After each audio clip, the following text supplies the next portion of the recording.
Hi, good morning. നമുക്കിന്നൊരു onion curry ഉണ്ടാക്കിയാലോ. Onion കറി എന്ന് പറഞ്ഞിട്ടുണ്ടെങ്കിൽ നമുക്ക് സമയമില്ലാത്തപ്പോൾ വളരെ പെട്ടെന്ന് തയ്യാറാക്കാൻ പറ്റിയ ഒരു കറിയാണ്. വേറെ അധികം വെജിറ്റബിൾസ് ഒന്നും നമ്മുടെ വീട്ടിലില്ലാന്നുണ്ടെങ്കിൽ ഏറ്റവും ഈസി ആയിട്ട് തയ്യാറാക്കാൻ പറ്റിയ റെസിപ്പിയാണ്. 2-3 സവാള എടുക്കുക, കുറച്ച് ഇൻഗ്രീഡിയൻസ് ഒക്കെ നമ്മുടെ വീട്ടിലുള്ള സാധാരണ മസാലകളൊക്കെ തന്നെയാണ്. ഇതൊക്കെ ചേർത്തിട്ട് ഒന്ന് മിക്സ് ചെയ്ത് കറിയാക്കുക. വളരെ ഈസിയാണ് തയ്യാറാക്കാൻ. അതുപോലെ തന്നെ ചപ്പാത്തിയുടെ കൂടെ കഴിക്കാനോ അപ്പത്തിൻ്റെ കൂടെ കഴിക്കാനോ ഒക്കെ ടേസ്റ്റാണ്. ബാച്ചിലേഴ്സിനൊക്കെ ഉണ്ടാക്കാൻ പറ്റിയ ഏറ്റവും എളുപ്പത്തിലുള്ള റെസിപ്പിയാണ്. അപ്പോൾ നമുക്ക് എങ്ങനെയാണ് നമ്മുടെ ഒണിയൻ കറി തയ്യാറാക്കുന്നത് നോക്കാം. നമുക്ക് നമ്മുടെ ഇൻഗ്രീഡിയൻസ് നോക്കാം. ഞാനിപ്പോൾ ഒരു 3 മീഡിയം വലിപ്പമുള്ള സവാള എടുത്തിട്ടുണ്ട്. അതിലേക്ക് ഒരുപാട് എരിവുള്ളതല്ലാത്ത 2 പച്ചമുളക് എടുത്തിട്ടുണ്ട്, 1 പീസ് ഇഞ്ചി എടുത്തിട്ടുണ്ട്. നിങ്ങൾക്ക് വേണമെന്നുണ്ടെങ്കിൽ 2 അല്ലി വെളുത്തുള്ളിയും കൂടി എടുക്കാം. അത് ഓപ്ഷണലാണ്. വെളുത്തുള്ളി ചേർത്താലും ചേർത്തില്ലെങ്കിലും കുഴപ്പമില്ല. പിന്നെ 2 തണ്ട് കറിവേപ്പില എടുത്തിട്ടുണ്ട്. പൊടികൾ നമുക്ക് ചേർക്കുമ്പോൾ പറയാം.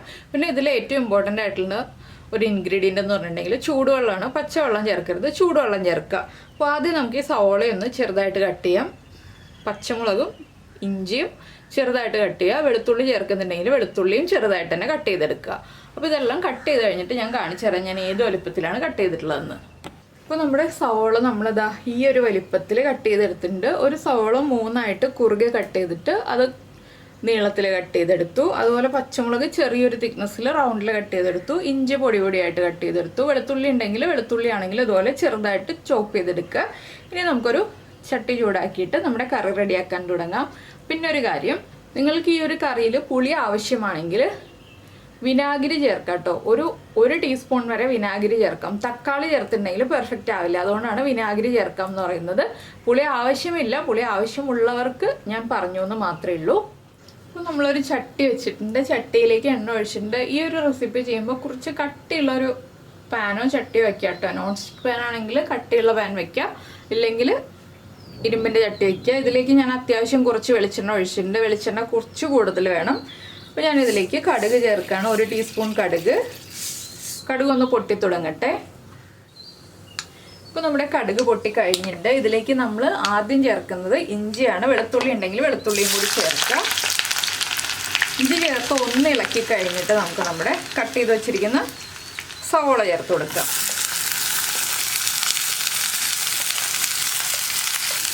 പച്ചമുളക് ആദ്യം ചേർക്കാത്തത് എന്താണെന്ന് വെച്ചാൽ പച്ചമുളക് എണ്ണയിലേക്ക് ഇട്ടിട്ട് നമ്മൾ ഇളക്കുന്നതിന് മുന്നേ തന്നെ പൊട്ടിത്തെറിക്കും. അതുകൊണ്ടാണ് പച്ചമുളക് ലാസ്റ്റ് ചേർക്കുന്നത്. ഇപ്പോൾ ഞാൻ പച്ചമുളകും കൂടി ചേർത്തു. ഇനി നമുക്കിതിലേക്ക് കറിവേപ്പില ചേർക്കണം. 2 തണ്ടാണ് കറിവേപ്പില എടുത്ത് വെച്ചത്. അതിൽ 1 തണ്ട് കറിവേപ്പിലയും ചേർക്കുന്നുണ്ട്. ഇതിലേക്ക് ഒരു 1/4 ടീസ്പൂൺ ഉപ്പും കൂടി ചേർക്കുക. ഈ സവോള ഒന്ന് നന്നായിട്ട് ബ്രൗൺ ഷെയ്ഡിലേക്ക് ആയി വരുന്നത് വരെ ഇളക്കി കൊടുക്കുക. ഇപ്പോൾ വേറെ കാര്യങ്ങളൊന്നും നമ്മൾ ആഡ് ചെയ്യില്ല. ചൂടുവെള്ളം റെഡിയാക്കി വെക്കാൻ മറന്നു പോകരുത്. അപ്പോൾ സവോളയൊന്നും ബ്രൗൺ ആയി വരട്ടെ, അതുവരെ ഇളക്കി കൊടുത്തുകൊണ്ടിരിക്കുക. അപ്പോൾ നമ്മുടെ സവോളയുടെ കളർ ഇതാ മാറിയിട്ടുണ്ട്. നമുക്ക് ഫ്ലെയിം കുറച്ചിട്ട്, നിങ്ങൾ വലിയ ബർണറിലാണ് വെച്ചിരിക്കുന്നതെങ്കിൽ ഫ്ലെയിം ഓഫ് ചെയ്തിട്ട് ഇതിലേക്ക് പൊടികൾ ചേർക്കുക. അപ്പോൾ ഞാൻ ആദ്യം ചേർക്കുന്നത് മല്ലിപ്പൊടിയാണ്. ഒരു 1/4 ടീസ്പൂൺ മല്ലിപ്പൊടി, ഒരുപാട് മല്ലിപ്പൊടിയൊന്നും വേണ്ട. പിന്നെ നമ്മൾ പച്ചമുളക് ചേർത്തിട്ടുണ്ട്. അതുകൊണ്ട് തന്നെ ഞാൻ ഇതിലേക്ക് ചേർക്കുന്നത് കാശ്മീരി ചില്ലി പൗഡറാണ്. 1 teaspoon Kashmiri chilli powder, colour കിട്ടാനായിട്ട്. പച്ചമുളകിൻ്റെ എരിവ് മതി നമുക്ക് മെയിനായിട്ട്. സവോള വഴന്ന് കഴിയുമ്പോൾ അളവ് കുറവാണല്ലോ. പിന്നെ ഒരു 1/2 ടീസ്പൂൺ മഞ്ഞൾപ്പൊടി. ഇത്രയും ചേർത്തിട്ട് നന്നായിട്ട് ഈ പൊടികളുടെ ആ ഒരു റോ ടേസ്റ്റ് മാറി വരുന്നത് വരെ ഒന്ന് ഇളക്കി കൊടുക്കുക. വിനീഗർ ചേർക്കുകയാണെങ്കിൽ ചേർക്കേണ്ട സ്റ്റേജ് ഞാൻ പറയാം കേട്ടോ. ഇപ്പോഴല്ല, ഇപ്പോഴൊന്നും ചേർക്കരുത്. ലോ ഫ്ലെയിമിൽ വെച്ചിട്ട് പൊടികൾ നന്നായിട്ട് കുക്ക് ചെയ്തെടുക്കുക. ഇത് നിങ്ങൾക്ക് എരിവുള്ള മുളക് പൊടി ചേർക്കണം എന്നുണ്ടെങ്കിൽ ഒരു 2-3 പിഞ്ച് എരിവുള്ള മുളക് പൊടി ചേർക്കാം. നല്ല എരിവ് കഴിക്കുന്ന ആളുകളാണെങ്കിൽ, ഒരു മീഡിയം എരിവ് കഴിക്കുന്ന ആളുകളാണെങ്കിൽ ഇത്രയും മതി. ഈ ഒരു പച്ചമുളകിൻ്റെ എരിവും പിന്നെ നമ്മുടെ കാശ്മീരി ചില്ലി പൗഡറിൻ്റെ ആ ഒരു മൈൽഡ് എരിവുണ്ടല്ലോ, അത് മതി. ഇപ്പോൾ നമ്മുടെ പൊടികളൊക്കെ ഒന്ന് കുക്കായി വരുന്നുണ്ട്. ഞാൻ വലിയ ബർണറിൽ വെച്ചിരിക്കുന്നത് കൊണ്ട് തന്നെ വേഗം കുക്കായി കിട്ടും. ഇനി ഇതിലേക്ക് നമുക്ക് ചൂടുവെള്ളം ചേർക്കാം. ഞാനിപ്പോൾ ഒരു 3/4 കപ്പ് ചൂടുവെള്ളം എടുത്തിട്ടുണ്ട്. അതിൽ ഞാൻ 1/2 കപ്പാണ് ചേർക്കുന്നത്. 1/2 കപ്പ് വെള്ളം ചേർത്തിട്ട് നന്നായിട്ടൊന്ന് ഇളക്കി മിക്സ് ചെയ്യുന്നുണ്ട്. അപ്പോൾ നമ്മൾ ആ വെള്ളം ചേർത്തിട്ട് കറി തിളച്ചുകൊണ്ടിരിക്കുന്നുണ്ട്. ഒരുപാട് അങ്ങോട്ട് കുറുകി പോകരുത്. അപ്പോൾ ഞാൻ ആകെ 1/2 കപ്പ് ചൂടുവെള്ളമാണ് ചേർത്തത്. കറി ഇനി ഇങ്ങനെ കുറുകി വരും. ചൂടുവെള്ളം ചേർക്കുമ്പോൾ നല്ല ടേസ്റ്റാണ് കേട്ടോ. പച്ചവെള്ളം ചേർക്കരുതെന്ന് പറയുന്നത് അതുകൊണ്ടാണ്. ഇനിയിപ്പോൾ ഉപ്പ് ചെക്ക് ചെയ്യുക. ഉപ്പ് കുറവാണെങ്കിൽ ഉപ്പ് ചേർത്ത് കൊടുക്കുക. അപ്പോൾ നമുക്ക് ചെറുതായിട്ടൊന്ന് ഫ്ലെയിം കൂട്ടി വയ്ക്കാം. നമുക്ക് എത്രത്തോളം ഗ്രേവി വേണം എന്നുള്ളതനുസരിച്ച് ഫ്ലെയിം അഡ്ജസ്റ്റ് ചെയ്ത് വയ്ക്കുക. ഒരുപാട് അങ്ങോട്ട് കുറുകി പോകണ്ട. ചപ്പാത്തിക്കൊക്കെ കറിയായിട്ട് എടുക്കുകയാണെങ്കിൽ ചെറിയൊരു ഗ്രേവി വേണമല്ലോ. അപ്പോൾ കുറച്ച് സമയം സവോള ഈ ഒരു ഗ്രേവിയിൽ കിടന്ന് തിളച്ചുകൊണ്ടിരിക്കണം. ഇനി ഇതിലേക്ക് നമുക്ക് ചേർക്കാനുള്ളത് ഒരു 1/4 ടീസ്പൂൺ ഗരം മസാല പൊടിയാണ്. നമ്മൾ വെള്ളമൊക്കെ ചേർത്ത് തിളച്ച് ഒന്ന് കുറുകി വന്നു കഴിയുമ്പോഴേ ഗരം മസാലപ്പൊടി ചേർക്കുള്ളൂ. ഗരം മസാലപ്പൊടിയും കൂടി ചേർത്ത് നന്നായിട്ടൊന്ന് ഇളക്കി മിക്സ് ചെയ്യുക. ഇനി ഒരു 1/2 മിനിറ്റും കൂടി തിളച്ചാൽ മതി. ആ ഒരു കൺസിസ്റ്റൻസിയിലാണ് ഞാൻ എടുക്കുന്നത്. ഒരുപാട് കുറുകിയ രീതിയിലല്ല.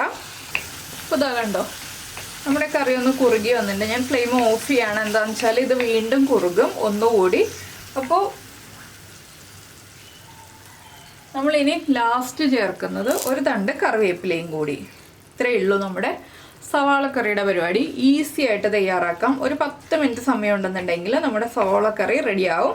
ചപ്പാത്തിയുടെ കൂടെയാണ് ഏറ്റവും നല്ല കോമ്പിനേഷൻ. വളരെ ഈസിയാണ്. നമുക്ക് ആ ഒരു വഴറ്റുന്ന സമയം മാത്രമേ കുറച്ച് സമയം എടുക്കുകയുള്ളൂ. അപ്പോൾ എന്തായാലും നിങ്ങൾ ഇങ്ങനെ ഇൻസ്റ്റൻ്റ് ആയിട്ടൊരു സവാള കറി ചപ്പാത്തിക്ക് റെഡിയാക്കി നോക്കിയിട്ടില്ലെങ്കിൽ ഉറപ്പായിട്ടും ട്രൈ ചെയ്യൂ. പിന്നെ പുളിയുടെ കാര്യമൊക്കെ ഞാൻ പറഞ്ഞല്ലോ, അതൊക്കെ നിങ്ങൾ ആവശ്യമാണെങ്കിൽ ചേർത്ത് കൊടുക്കുക. അപ്പോൾ എല്ലാവരും ഈ റെസിപ്പി ഇഷ്ടമായിട്ടുണ്ടെങ്കിൽ ഒന്ന് കമൻറ്റ് ചെയ്യാൻ മറന്നു പോകരുത് കേട്ടോ. അതുപോലെ തന്നെ നിങ്ങൾക്ക് ഇഷ്ടപ്പെടുന്ന റെസിപ്പി ഒന്ന് ലൈക്ക് ചെയ്തേക്കണേ. പിന്നെ നമ്മുടെ ചാനൽ ആദ്യമായിട്ട് കാണുകയാണ്, നമ്മുടെ വീഡിയോ പ്രസൻറ്റ് ചെയ്യുന്ന രീതിയൊക്കെ ഇഷ്ടമായി എന്നുണ്ടെങ്കിൽ നമ്മുടെ ചാനലൊന്ന് സബ്സ്ക്രൈബ് ചെയ്ത് സപ്പോർട്ട് ചെയ്യണേ. സബ്സ്ക്രൈബ് ചെയ്യുന്നതിന് ഈ വീഡിയോയുടെ താഴെയുള്ള റെഡ് സബ്സ്ക്രൈബ് ബട്ടൺ ഒന്ന് ക്ലിക്ക് ചെയ്യുക. ആൻഡ് റൈറ്റ് സൈഡിലുള്ള ബെല്ലൈക്കണും ക്ലിക്ക് ചെയ്യുക. അപ്പോൾ ഓൾ എന്ന് പറഞ്ഞിട്ടൊരു ഓപ്ഷൻ കാണാം. ആ ഓളും കൂടി പ്രസ് ചെയ്തിട്ടുണ്ടെങ്കിൽ ഞാൻ എപ്പോഴും വീഡിയോ അപ്ലോഡ് ചെയ്യുമ്പോൾ നിങ്ങൾക്ക് നോട്ടിഫിക്കേഷൻ വരും. അപ്പോൾ ഈ ഒരു കറി ചൂടോടെ കഴിക്കരുത് കേട്ടോ. ചൂടൊന്ന് കുറഞ്ഞിട്ട് ഇളം ചൂടിൽ കഴിക്കാണ് ടേസ്റ്റ്.